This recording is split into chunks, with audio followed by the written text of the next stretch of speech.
All right, Alexander, let's do a Q&A with the live stream that we did with Brian Berletic and Gonzalo Lira.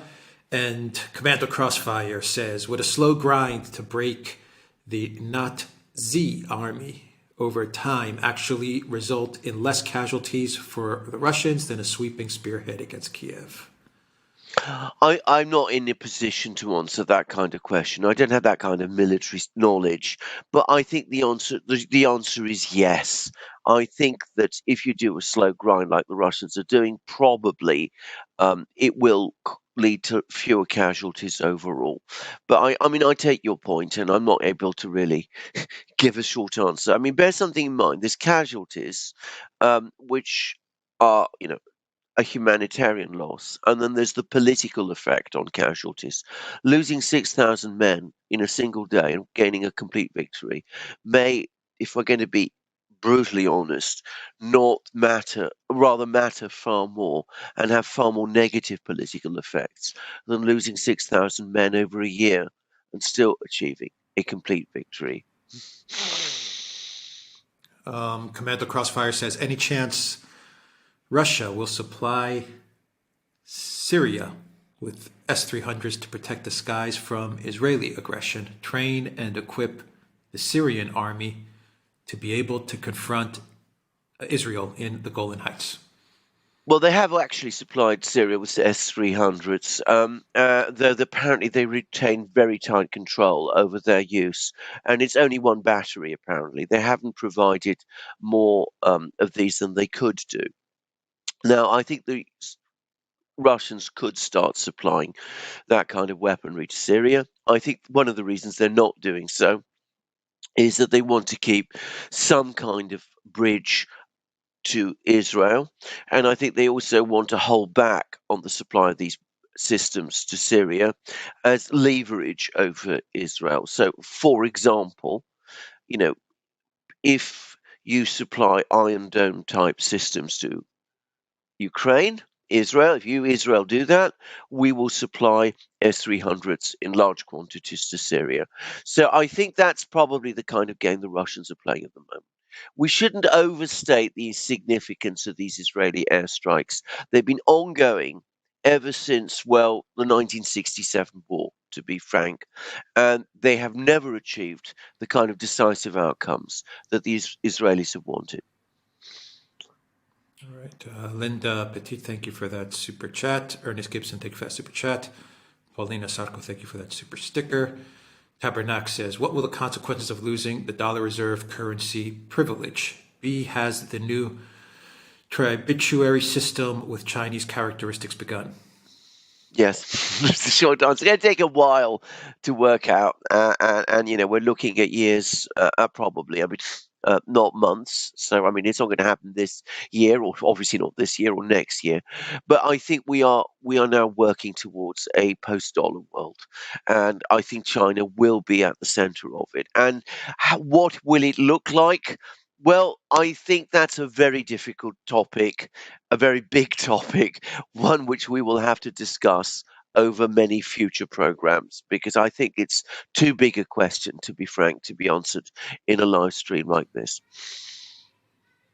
Sanjeva says Peskov is improving a little bit, but he needs to go. Completely hopeless spokesman who doesn't know how to play the PR game. Russia appears incompetent. It's not, but appears like that because of a few people like this. Actually, we talked I about agree. this during the live We've stream. talked about this. I mean, I agree with that. I mean, I agree with that completely. Yeah. No Mayor One says, a question to shock you all, given his impact not only to his country, but indeed to the world establishment. Is there a case that Putin is the greatest leader, at least after the time of Bismarck? Huge question.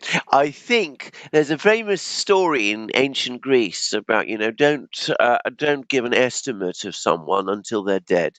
Let's wait until Putin has left the political scene, his own time, when as we all must do, and then we can do a proper assessment of his political standing. What I will say is that at this moment in time, he dominates the global political landscape. He is far and away the outstanding leader today. And that is a remarkable thing, given that America and China are much more powerful countries than Russia is, and that the Russia that he inherited was a wreck. The fact that he dominates the world today is perhaps testament enough. But let's wait and see until, as I said, until his time is over before we do our final assessment of him. Cam Lee, thank you for that super sticker. Axel O says, what happens to all the loans, the debt that were given to Ukraine when it ceases to exist or defaults? Doesn't this create down pressure to euro and pound? Possibly, but as I said, I mean, they're never going to get that money back, and I'm sure they must know it. I'm going to say something. There are so many problems now accumulating in the EU that I think Ukraine is a big one. But I think in a kind of a strange way, if it all ends, if there's a sudden collapse, I mean, it will cease to be that bottomless well. It would actually take one particular problem away. So I don't think they're going to be worried too much about those loans because the problems internally are enormous and they're getting worse. And the Ukraine war is making them worse, not over the debt, but because of the energy problems and the raw materials problems and the loss of markets and all those things. Katya Andrews, thank you for that super sticker. John Denugent, thank you very, very much for that super chat. Rufus says, thank you all for your valuable insight. I rarely get to view your live streams. Russia will never be secure while Zelensky is in power. Your thoughts? I think that's the view that nearly everybody of consequence in Russia has now. Once upon a time, they thought they could do a deal with Zelensky. You know, Putin actually met Zelensky on the fringes of one of, I think it was the G20 meeting in, I think it was 2019. But I mean, I don't think they think that they can make there's any chance of any kind of negotiation or agreement with Zelensky now. Sanjiva says, given the divisions which are prevalent in the South, a new alignment in BRICS is a generation away. Just look at India and China fighting today in Arunachal Pradesh. Unity will happen, but very slowly, don't you think? Well, possibly. I mean, you know, sometimes things can happen surprisingly fast. And I come back to what I said about the Soviet Chinese rift of the 1960s and the border dispute, which looked like it was going to spiral out of control at one time. There's lots of talk about nuclear weapons being used and all that sort of thing. And then suddenly, the two sides said, look, enough of this. Let's sit down and sort it out. And they did. And that happened very fast, so fast that nobody noticed. So I'm not going to say it could be that it will take as long as you say. I mean, I'm not, you know, in a position to look into the future in that with that kind of clarity because the future is always obscure. But perhaps one day the Indians and the Chinese will sit down and say, look, our imperative interests are in making friends of each other. Let's not let this dispute continue to hang over us. Let's sort it out. Let's find a way forward. Let's resolve our issues also with Pakistan, because this has been an area where China has committed itself and Pakistan has its issues with India. Let's move forward on our track. And, you know, that can happen suddenly. And I've seen that happen in international relations before. Pavlos says, question to Gonzalo, if you feel you can answer, who is being sent to the front? Patriots, hopeless conscripts, are the people fighting in the Donbass from the east or west Ukraine, as far as you know? Gonzalo, I think he answered. He answered. Yeah. Meg, thank you for that super sticker. Envy Storm, thank you for that super sticker. Calbury, thank you for that super sticker. Klaus Vatne says, John Helmer article, not enough facilities and supply lines in order to treat the wounded properly. Brian actually answered that question during the live stream. Yov, thank you for that super chat. Sigrid Natalia says, would BRICS demanding a gold-backed currency for oil trade speed up NATO intervention in Ukraine due to panic? Will the trillions of US dollars in support lose their current value? I think we touched on this actually during the live stream. We touched upon I think that there as well, would be. yeah. Yeah, absolutely. I think so. I mean, I don't think. I think it would cause panic. I'm not sure it would be panic that would lead to an intervention in Ukraine. But I think we did talk about this. Yeah. Commander Crossfire says NATO has no regard for Ukrainian lives. They may not use human wave tactics, but the tactics they do use absolutely disregard the human cost. Yeah, I think this is Thank you for true, that. actually. I mean, I've never seen Commander any Crossfire. real expression of concerns about Ukrainian lives from any from any Western leader. Robin R, thank you for that super chat. Danielle says, can you comment on the situation in Kosovo, Serbia? We talked about that, Danielle. Sanjiva says, Brian Gonzalo Alexander, I finally get what you meant by don't march on Moscow. It means Russia will fight no matter what the handicap is and will prevail because hardship is not an obstacle for them. And I can't fathom why the West doesn't see this in Russia's history. We talked It's about a that lesson. as It's a well. lesson people never learn. Denise, thank you for that awesome super sticker. Christian, Katie Benosh says, when will you guys have a meet and greet? England, Greece, incredible coverage, brave and informed guests. We're loyal and grateful listeners. Keep speaking the truth. Thank you, Let's Christian. do it in Meet 'em let's do it in is Greece. a great idea. Let's have a meetup in Greece. I mean, Gonzalo was joking about Kharkiv. I could joke about London, but Greece, frankly, the weather is so much better, and the food. Ty- Tyler Durden says the petrodollar won't fall without a war. When will they hear air raid sirens in Riyadh? Oh, that's a very good question. I'm afraid that you may be right. It may turn out that way. I'm not going to say that is indeed what's going to happen, but it could be that way. And when will they hear air raid sirens in Riyadh? And who will be bombing Riyadh when those air raid sirens go? I don't know. I don't know that there will be such a war. I don't know how it's going to play out. I can imagine attempts to destabilize the situation in Saudi Arabia. There are ongoing attempts to do so in Turkey. I saw a very disturbing editorial in The Guardian, basically talking about the need to get rid of Erdogan, for example. So, but if that doesn't work, if regime change operations that way don't work, well, engineer an uprising somewhere in Saudi Arabia. When the Saudis act to put it down, as they will, say that you're coming to the rescue of these unfortunate people who are rising up against the Saudi tyranny, and that you must rescue them from the tyrant in Riyadh. And there, who knows? At that point, the bombs might fall. I'm not excluding it at all. It'd be a crazy thing to do. I mean, the effect on the world and on the Islamic world is just impossible to estimate, but, not impossible. Klaus Vatne says still 190,000 fighting Ukraine soldiers from a Ukraine source. That's right. Brian, Yes, how which is about that? indeed, and it's exactly the same number Yeah. as Colonel McGregor gave. So it suggests, it shows, by the way, that Colonel McGregor has reliable information.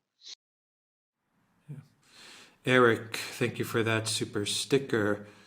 Justeros Panama, thank you for that super sticker. The Spy Guy says, look at Monty's 42-43 campaign against Rommel for what the RU likely campaign.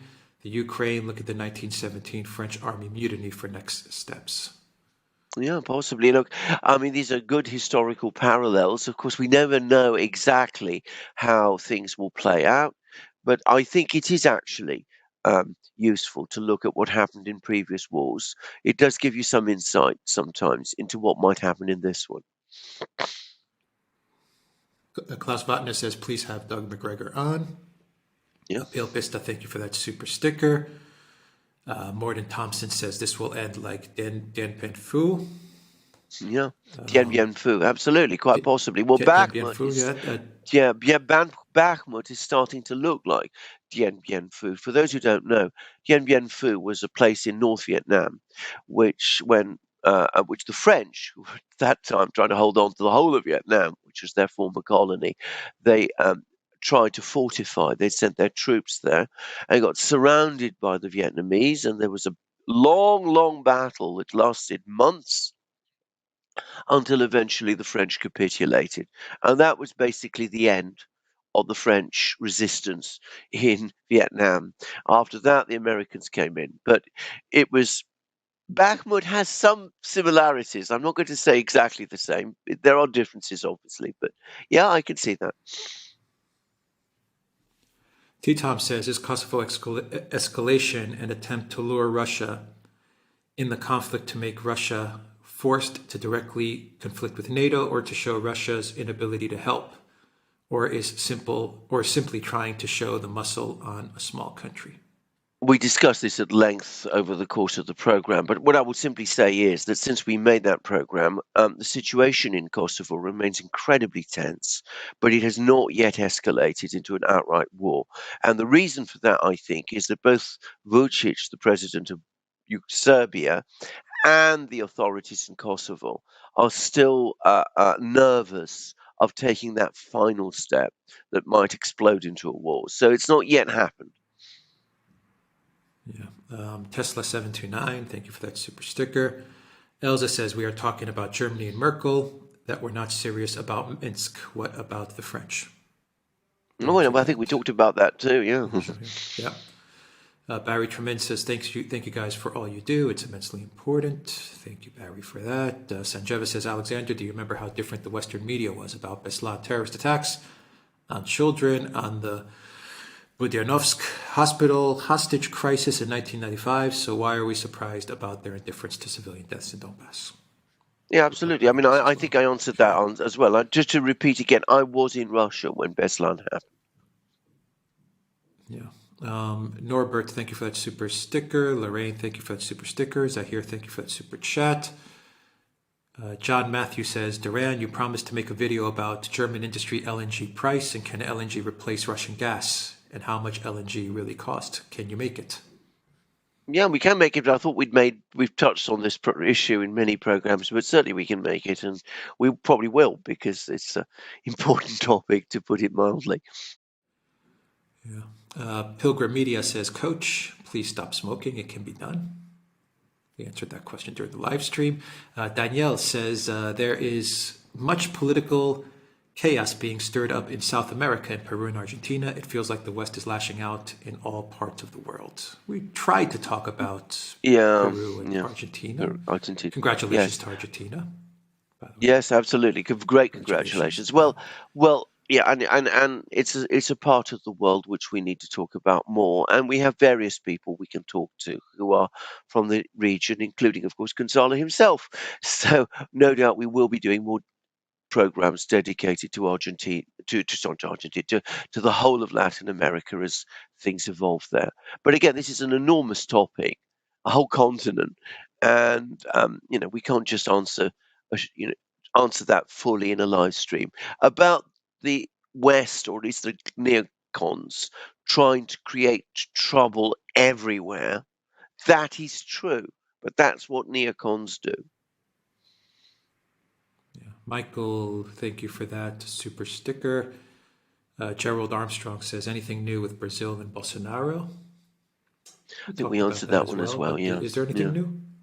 I haven't heard anything new. As I said, I am quite sure that Lula will become president, but I'm also sure that he will not be a very strong president, that opposition to him in Brazil will be very, very strong. Elena says, Russian singer Shaman sings "We Rise." I think it expresses a general sentiment. Good song. Recommend. Oh, right, okay. I will look out for it. Yeah. Mr. Wonderful says, the opportunities lost to civilians over the failure to embrace Russia post-Soviet Union are tragic, particularly in terms of expansion into space. Yeah. Agreed. Elena says, haven't heard about how the Western travel industry is faring after a ban on flying over Russia. Do you know anything? No, I don't. And it's a good question, but not well, I'm sure. They're not faring well at all. Yeah. Summer of 1970, the U.S. is occupied by a hostile government that enforces its edicts using militarized police and propaganda spouting MSM. Absolutely true. Correct. Yes. Raul Pinto says, kudos to all the moderators. Great job, folks. Thank you for that, Raul. Care Brown says, the Great Reset wasn't constructed with any purpose. It was based purely on bankers' insatiable greed that will fundamentally break the mechanism onto which Western capitalism foundations are based on, bankers' ability to indebt others. We discussed this at length, yeah. Yeah, Chris Wijnad says, obviously the most important podcast on earth right now. Good folks, strike that like button, please. Thank you for the truth. God bless and Godspeed from Chile, Southwest Ontario. Thank you, You Chris, make for me that. blush. Thank you. G-Dogs 2K says, John Kiriakou, CIA whistleblower, reports that U.S. intelligence is 100% electronic with no human assets. They are blind and don't care. Now, we touched on this. By the way, I know John Kiriakou. He's a great man, a very, very brave person, a truth teller who paid a terrible price for what he did. And yes, he's told us this, and it's very disturbing, actually. Summer of 1970 says the best geopolitical channel in the world is the Duran, and the live chats and mods are also the best. Thank you for that. Suk says, I think the West has forgotten this is Russia, able to go toe-to-toe with the U.S., completely overwhelm Europe. Both sides don't realize what Russia is. Agreed. I totally agree with that. I don't think they ever have done. I think Westerners are so in the grip of their own illusions about Russia, which are very, very long lasting, that I just don't think that they understand ever, whenever they take it on, what exactly it is that they are taking on. And it's a tragedy. It's a tragedy for us, and it's a tragedy for them. Radovid says, thank you all very much for your insight. Thank you, Radovid, for that. Where am I? Elena says, the mystical car country must be Iran, isn't it? I'm not going to give anything away on this. It's not. It's Well, there was a an article country that today, might. Alexander. There was an Yeah. article. There was an article Oh. today on RT which says that they're in a discussion for automobiles. I mean, I'm not saying that's the mystical car. Well, this is Iran. This is Iran. But there's an article on RT okay. that says it. Well, then I'm going to give away something. It was not Iran. It was an entirely different country, one which is on good terms with the West. Let's put it like that. Okay. Where am I here? Michael says, do you think there are people in Washington who actually believe they can win a nuclear war? Nuclear winter. We discussed this. We discussed that. Actually, Gonzalo answered this, yeah. Yeah. G-Dog says, the U.S. couldn't manufacture N95 masks. Robert Kraft, the owner of the NFL Patriots, flew to China, bought 1 million masks, and donated them to hospitals. Well, there you go. I mean, true. It's true enough, yeah. Yeah. Vesna says, thank you for that super sticker. And Sparky says, in the old days, agriculture, heavy industry, and logistics were considered matters of national security in the U.S. Yeah, true. And I can remember that US. I mean, it wasn't that long ago. Yeah. Susie QRN, thank you for that super chat. Darren Alevi says, do you think after Ukraine's defeat, will Baltic governments slowly become more friendly to Russia once they realize the West is not a reliable partner? I think we talked about this, actually. Yeah. Commander Crossfire says, any chance of answers from the 23rd live stream? I think we answered those, Commander Crossfire, but we'll double check. Double check. NGS says, will Russia go on the offensive or wait for a Ukraine implosion? Brian answered this question. Yeah. NGS. Glenn Arwood says, how much overall Russian support across Ukraine is there? I had heard a rumor positive for Russia was a majority. We discussed this. Exactly, yes. Yeah, discussed this. Sparky says, leaders in the West think they can just click on an icon to order armaments. They have no idea about production runs, lead times, or that they no longer have a skilled labor force. Very true, I think Sparky. we discussed. Brian, I think. Brian answered this, yes. Brian answered this one. Murat says, hi, Gonzalo. What is the mood of Ukrainians you may know in Kharkov towards Russia at this point? Well, I think he answered that Gonzalo too, actually. answered. He talked about the mood. Yeah, he talked about the mood. Glenn Arwood says, commodities based on industrial, agricultural, and resources. Yeah. Yes. Sparky says, major flaw in just-in-time inventory is exposed. Absolutely. I think it's been exposed now. Yeah. Go on. Yeah. Yeah, I mean, I think it's been exposed now over several years. I mean, it was during the pandemic as well, actually. Yeah. Tupac Amaru, thank you for that super sticker. Takir, thank you for that super chat. Sparky says, in World War II, many small businesses dispersed throughout the UK made parts for the war. The war on small business in the modern West cancels that. So that is completely true. That's absolutely right. That's exactly how it used to work. You had the big factories which brought in their supplies from the small factories, and the small factories and the small businesses also did an enormous amount of work directly supplying the armies as well. And with that swathe of small businesses having gone, in Britain, in the United States, wherever, that leaves it, it makes it very, very difficult to crank out production to the levels needed. Mr. Wonderful says, President Putin is the most intelligent and articulate world leader since JFK. I urge all to watch the Putin interviews by Oliver Stone. Absolutely, that is a Interviews. parallel. It's good interviews and a good comparison actually. Ines Fad says, media. So how does Russia put out their media? The West has taken down RT and other Russian outlets. The West will only publicize what they want to. I think Alex gave We a talked very about the pithy media. and direct answer to this. If we can put it through, then the Russians certainly can. Elza says, gentlemen, you should write Putin at the next Q&As. Oh yeah, of course. Monday. Commander Crossfire says, the great tragedy is not that Russia can't get its message out to the West. It's that it can't get its message out to their own people, their friends. I think this is, if you're talking about Russians, then of course, I think this has changed. I think that gradually, ever so gradually, Russian media is becoming more effective at explaining things to Russians. About Russia's friends, well, again, strangely enough and surprisingly enough, things that have been different than they have in the West. And I think that's probably less because of what the Russians do and more because of the fact that there are now Indian media, there's Chinese media, there's media in the Arab world to an extent and a degree that just didn't exist before. And they're skeptical and they're prepared to answer the kind of questions and do the sort of journalism that the Western media is not. Tech Wong, thank you for that super sticker. Rob Junot says, well, in spite of censors, everyone hears Putin now. Nice conspiracy analysis, gentlemen. Honest peace to all. Yay, WikiLeaks. I'm afraid this. I mean, For that. people do not listen to Putin. I mean, I constantly encountering people telling me about things that Putin said, which he never did say, and they're usually the complete opposite of the kind of sentiments that the real Putin expresses. And where did they get all this nonsense about Putin from? Things that Putin said but never did say.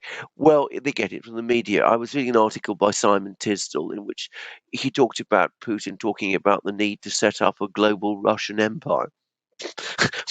When did Putin ever say anything like that? And then Tisdall provided a link, and it was to another article which he himself wrote. But people repeat these things. Yeah, Rafiq Adams says, great discussion. Can you guys touch on the role ancestral ethnic hatred of Russians plays into the Ukraine conflict, especially in the US and the UK elite class? We did discuss this huge topic over the course of this program, of the program itself. Yeah. Philace, thank you for that super sticker. Commander Crossfire says, no one in Canada ever heard about Minsk 1-2. Putin woke up, went mad, and went to slaughter Ukraine, jealous of their freedom and wealth. Russians aren't evolved. The lies. Absolutely correct. There's a lot of truth of this. I mean, I'm not saying nobody knew about Minsk. I'm not saying that it was never mentioned in the media, but very few people in the West have ever really internalized the fact that there was an agreement.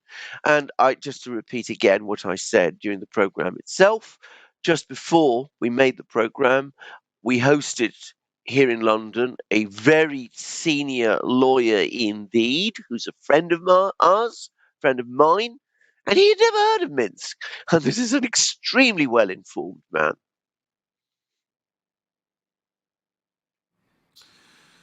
Darren Levy says, Fiorella Isabel of the Convo Couch and RT would be a good guest to have on about Peru and Argentina. Okay. Noted.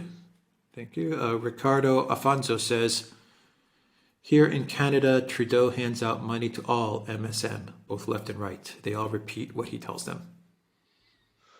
Right. Okay. Well, that's interesting and important. One wouldn't be surprised if it happens in other places too, but here in Britain, if it does happen, we don't hear about it, unsurprisingly. Life of Brian says democracy is the leveraging of popular idiocy to legitimize elite corruption and vice versa. Well, I don't. I'm going to push back on that. I mean, democracy as it's practiced today might be true, but of course, I question whether that's really democracy at all. In all honesty, so I think you're describing a lot about today, but don't call it democracy because democracy itself, which I have experienced. I mean, I remember a time when we approximated in the West much more closely to democracy as it's popularly understood, did used to produce, in my experience, good outcomes. It's since we've departed from that that the outcomes have become worse and worse. Rafik Adams says, can you guys reach out to Jeffrey Sachs and do a podcast on the role of the neocons and follow up on EMJ interview if possible? Wait. Thanks. Yeah, wait. Where am I here? Mason Mead says, God bless all of the Duran. Thank you for that. Mr. Wonderful says, Bolsonaro has learned from Trump's mistakes. Quite Thank you for possibly. that, Mr. Wonderful. Orlando Santos, thank you for that super sticker. Glenn Arwood says, the West does not have empathy for life. And Rafik Adams says, can you guys do a podcast with Colonel McGregor? Yeah, lots of requests for this. Jam yeah. says, yeah. Gonzalo says, how is your book going? Excited to read it. That's what Jam said. Gonzalo talked about his book. Sam Bajawa says, the Quartet of Brilliance, keep telling the truth. Thank you, Samba. Mr. Dachi says, what do you guys think about the Nigerian president saying they have proof that Boko Haram terrorists are using Western weapons that were sent to Ukraine? Well, I mean, I think we touched on this in the program, and is it surprising? Yeah. Rafik Adams says, to what extent to which the demographic culture shift of the U.S. established since the 80s plays a part in the intransigence of the West? Can you just repeat the question, because it was quite a complicated one? Sorry. I actually answered this, I think. To what extent? Yeah, I think to what extent to which the demographic culture shift of the U.S. established since the 80s plays a part in the intransigence of the West? We did answer it. It is a complex question. It's a good question, by the way, but I think we did give a pretty thorough answer to it. Yeah. Mr. Wonderful says Canada is Soylent Green. For that. Clancy Woods says, I support you, Gonzalo. However, a lot of popular YouTube videos have been made attacking your character. Don't you think you should address the videos so more people will properly consider your beliefs? Well, that is for Gonzalo himself to decide. I don't think we can comment on this. Yeah. Sparky says Soylent Green is people. Sparky. Thank you for that. Commander Crossfire says, when Canadian veterans call the government for help, they get ads for assisted self-deletion. We run ads for assisted self-deletion. Think about that for a minute. I mean, Gonzalo talked about that, and I would just add my support to what Gonzalo said. I mean, I have to say I find that absolutely, utterly horrifying. And how we've reached that point, I mean, once upon a time, in a galaxy far away, long ago, in other words, about 5 years ago, such a thing would have been unthinkable. I'm just astonished that such a thing could be seriously done today in a modern Western democracy, and it just tells you what a misanthropic culture we're developing in the West. Fellow Athelward says the end goal of the Zio-Anglo alliance is to architect all nations and people into demoralized, soulless, and origin-less consumer slave class. Well, yes. Alex Glantz, thank you for that super sticker. Rafik Adams says, does this tie into Halford Mackinder thesis? This is the thesis about you mustn't stop you must, that if all the Eurasia is united, it's the world island and it will dominate the world. This is, you know, this British theory of geopolitics. Mackinder was one of the original geopoliticians, and it was basically intended to support British foreign policy, which is to keep Eurasia divided. I think there's a lot of that still. Um, I think that if that is what they think, then they need to consider that what they're actually doing at the moment is not dividing Eurasia, it's accelerating the process of its integration. Because all the various Eurasian states, Russia, China, Iran, even Turkey, Central Asian states, they're saying to themselves, well, we're under so much pressure now from the Western powers that the best thing we can do is hold together by coming together. So it seems to be accelerating the process of Eurasian integration rather than pulling it apart. Pav Srada says, what do you think of the mantra, we want Russia out, Americans in, and Germany down by NATO? I discussed that at length in the program, I think. Yeah, I think it's still true, but it's true in a different way from what it was in the 40s. From Bushgrad says, you guys are awesome. Thank you for that, Bushgrad.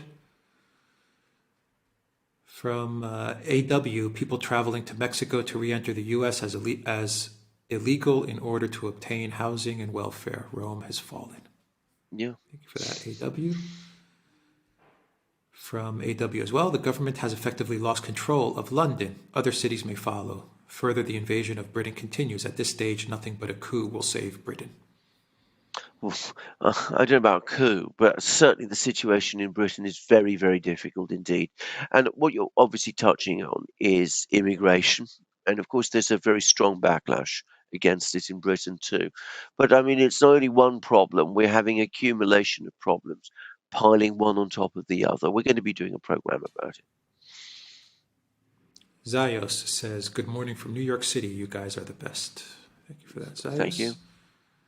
From Eurogobor, Orban rejected land invasion into Serbia in '99 on NATO's request, given the good relationship between countries and a large Hungarian minority living there. What role Hungary would play in a clash?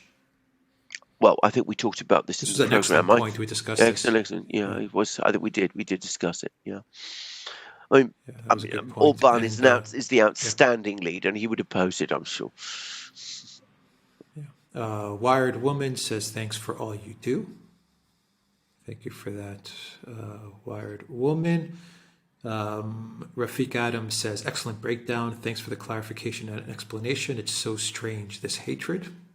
Let's talk about the hatred of Russians. Thank you for that. Ricardo Afonso says, the British believe that Russian resources are theirs and feel entitled to them. They look at Russia the way they look at Africa. They've been like that since Peter the Great. I can confirm that up to a point, by the way. There are a lot of people in Britain in power, not part of the, as a percentage of the British population, they're tiny. But the British elite did invest very heavily in Russia in the 1990s. They saw this, they'd won this great victory there. They're all going to move in. They're going to get control of the oil. They were going to get control of the gas. They're going to operate. They established lots of connections with various Russian oligarchs. The intelligence agencies thought that they would establish a lock grip on things, and then along comes Putin, and it all changes. And of course, they have been angry about it ever since. And there is some truth to this, yes. Clancy Wood says, will the West recover if it collapses? Yes. I mean, it's collapsed before and it's come back, and yes, it will. But I mean, we're a different West. Mr. Wonderful says, when looking back at the downfalls of British influence on history, we must balance the negative with the incredible contributions. Absolutely. And as a Briton, I am very proud of those contributions. But, it's the realities of what Britain does today that concerns me most. And that has to be informed by some of the things it did. Life of Brian says, imagine 50 clones of Yoel Roth in charge of the State Department, and it all makes sense. Absolutely, yeah. For that. Very, very nicely Clancy put, Wood says, actually. why are my super chats? Yeah. Why are my super chats not being read? We just read. We just read them here, exactly, Will yeah. the West recover if it collapses? Yeah. Absolutely, Thank you yeah. for that, Clancy Woods. Sparky says, U.S. citizens always got on well with Russians. It was communism we hated. I think that people overlook the fact, I think it's true, I think people overlook the fact that in the 19th century, Russia and the United States were very good friends. And at a personal level, you're quite right, they got on perfectly well. They still do. Budweiser, thank you for that super sticker. Bella, thank you for that super sticker. Greg M says, would you consider doing an episode focused on explaining Minsk and associated historical events? Your audience are not all deeply familiar with such. It's a good question, and at some point, perhaps we should and will. Yeah. Donald W says, hello, good day. Thank you, Donald W, for that great super chat. Ricardo says, Alex, have you considered doing a Sunday evening all Clown World episode? I have a feeling that Alexander would be hilarious once he gets on a roll. Well, Maybe I'm probably we'll do not a a match year-end for Alex here. Clown World. We might. Maybe we'll do a show We and might. talk about all the ridiculous. We'll maybe. think of the ridiculous, yes. There's a lot of material there's an to awful lot. sort through. Absolutely huge, an awful lot of material, actually. Yeah, it's a thought. Yeah. It's an idea, yeah. Thank you for that. Jet Set One says, could you elaborate over the threats from Turkey about a potential occupation of one or more Greek islands? We answered this question. We've answered this, yeah. Yeah, we've answered this. Dimitra K says, thank you guys, you are awesome. Your guests are very informative as you. Keep it up. Thank you, Dimitra, for that. And that's everything.